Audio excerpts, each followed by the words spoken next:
Está con nosotros el maestro Jesús Figueroa Ortega, fiscal general del Estado.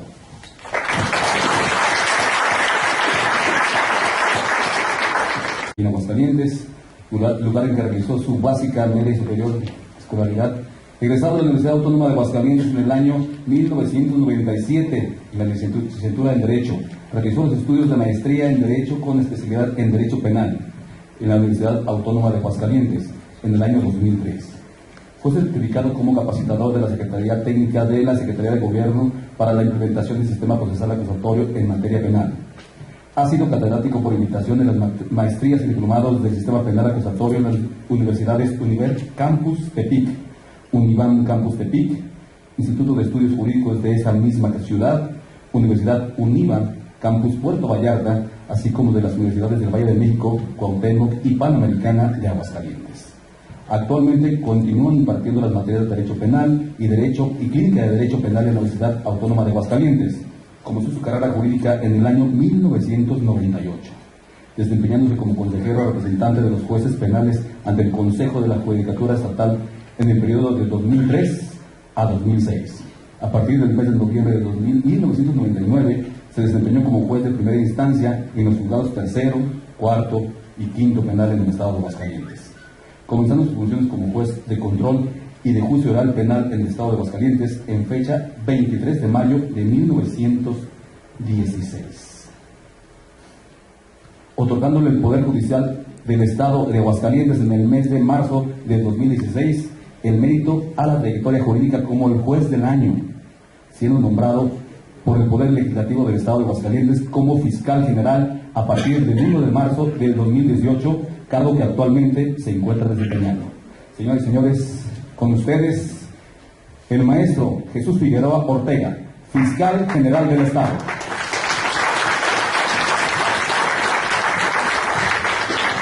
Los consejeros, el licenciado Francisco Frausto Ruiz Esparza,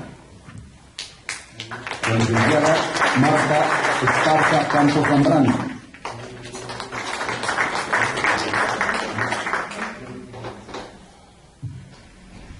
agradecemos la presencia del licenciado Leo Bardo Contreras Moreno.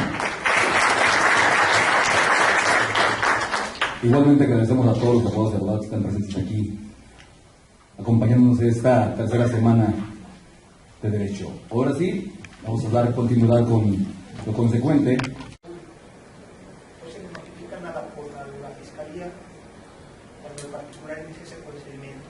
No, ahí la Fiscalía no, y ahora como se dice vulgarmente, no tiene vela en el entierro, ¿no? O sea, si un particular ejercita acción penal en el supuesto que la ley contempla o en los supuestos que la ley contempla, él por su propia cuenta acude ante el juez de control y él se convierte propiamente en su ministerio público. Dicho sea de paso, para eso es el asesor jurídico y el abogado que lo asesore a la víctima puede actuar con todas las facultades del ministerio público. ¿Qué es la acción penal? ¿Cuál es el fundamento constitucional y el fundamento legal del Código Nacional de Procedimientos y los supuestos en los que procede la acción entre particulares? Ahora vamos a tratar de la propia ley definir qué es la acción entre particulares. Y nos dice la propia ley que es el derecho ejercido por la víctima o el ofendido para acudir ante el juez de control.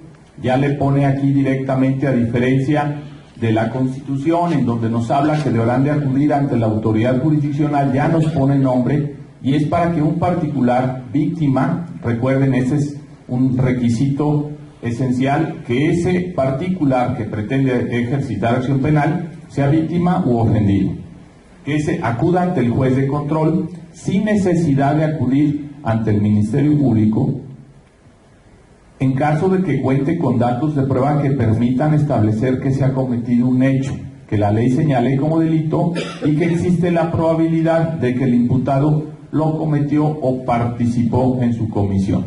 Y bueno, vemos aquí el legislador federal, a la hora que elabora el Código Nacional, transcribe los requisitos para obtener una orden de aprehensión y los requisitos, o uno de los requisitos que se tienen para que se pueda vincular a proceso a una persona.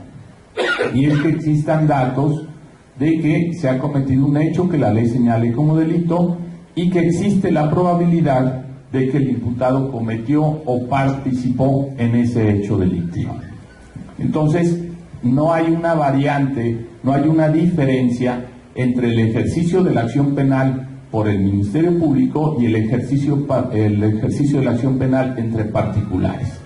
Los mismos requisitos que la ley nos exige y que la Constitución nos indica en los artículos 19 y 16 de esa Carta Magna nos llevan a establecer que van a ser los mismos para el ejercicio de la acción penal. Nos establece el artículo 428 que va a haber casos en donde el particular, aun y cuando se trate de hechos de querella cuya pena máxima sea de 3 años, se van a tener que llevar a cabo actos de molestia. Y cuando, precisamente con motivo de la investigación que está realizando el particular que decide ejercitar la acción penal, sea necesaria la existencia de actos de molestia que requieran control judicial, la víctima u ofendido deberá de acudir ante el juez de control, ¿sí? Es decir, ya se obtuvo, vamos a poner incluso un ejemplo, y desgraciadamente estamos aquí en este supuesto como si estuviéramos más o menos como en el 2008 o en el 2009. ¿Por qué? Porque en Aguascalientes no se ha ejercitado alguna acción penal por particular. Entonces, esto se expone de manera teórica porque no se ha llevado ningún proceso judicial en donde se haya ejercitado esta acción penal. Pero bueno, de manera básica aquí lo que nos indica la ley es de que cuando se trate de llevar a cabo un acto de molestia, ¿y cuáles van a ser los actos de molestia? El propio Código Nacional de Procedimientos Penales nos regula en los artículos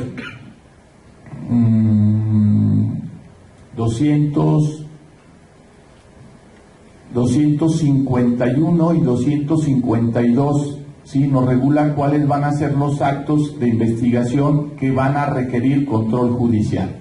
Primero nos indica en el artículo 251 cuáles son los actos de investigación que no requieren control judicial y nos pone una lista de 9 supuestos. Y en esos 9 supuestos están las inspecciones que una persona puede llevar a cabo sin necesidad de control judicial.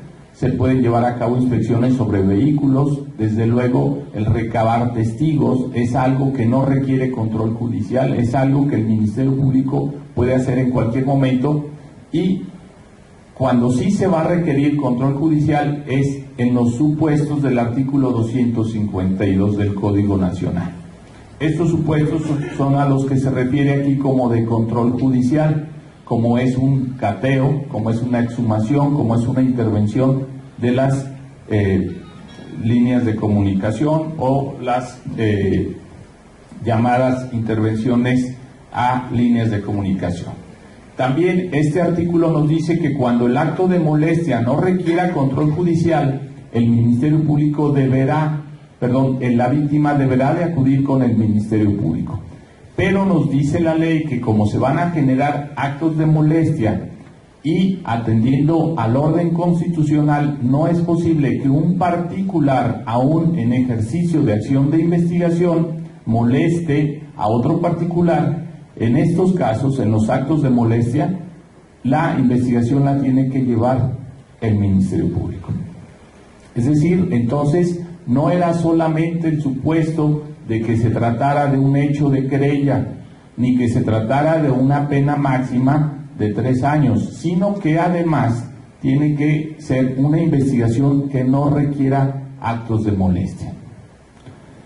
Cuando hay actos de molestia, entonces se deberá, en casos de control judicial, acudir ante el juez de control, y cuando se requiere actos que no tienen el control judicial, de acuerdo al artículo 251, se puede acudir con el Ministerio Público, pero será este quien lleve a cabo la investigación. Entonces, aquí, digamos, es una excepción a las ya planteadas en los requisitos o en los supuestos para el ejercicio de la acción penal. ¿Cuáles van a ser los requisitos para el ejercicio de la acción penal? Vemos primero que en la petición que se va a dirigir al juez va a tener que contener el nombre y domicilio de la víctima y el ofendido, es decir, el ejercitante o el accionante de este supuesto. También se va a tener que establecer si la víctima es una persona física o una persona moral. El tercer requisito nos va a indicar que deberá de señalarse el nombre del imputado y en su caso cualquier dato que permita su localización. Y esto es igual el mismo requisito que se pide para los ministerios públicos: señalar teléfono, domicilio, correo electrónico o algún domicilio laboral para poder localizar al imputado. El cuarto requisito del escrito que deberá de presentar el ejercitante es el señalamiento de los hechos que se consideren delictivos, los datos de prueba que establezcan y determinen la probabilidad de que el imputado cometió el hecho y que acrediten los daños causados o el monto aproximado, así como aquellos que establezca la calidad de víctima u ofendido. Es decir, aquí en este requisito lo vamos a tener que dividir de alguna manera en tres, y van a ser los datos de prueba que tenga la víctima para poder soportar los hechos que también va a mencionar. El segundo es los datos que vaya a tener que acreditar para la reparación del daño y cómo es que va a acreditar esta víctima su calidad de tal, es decir, su calidad de víctima, cómo es que la va a acreditar. También le pide al ejercitante, porque es un derecho del imputado, los fundamentos con que sustenta la acción. No, aquí regularmente se rompe un principio, porque regularmente el particular no está obligado a exponer un fundamento, pero recuerden, aquí el particular actúa como autoridad y por eso es que debe de tener fundamento su acción. Y finalmente, la petición que se formula deberá de expresarse con claridad y precisión, que este ya es un requisito de forma. El contenido de la petición, por favor, me da el siguiente.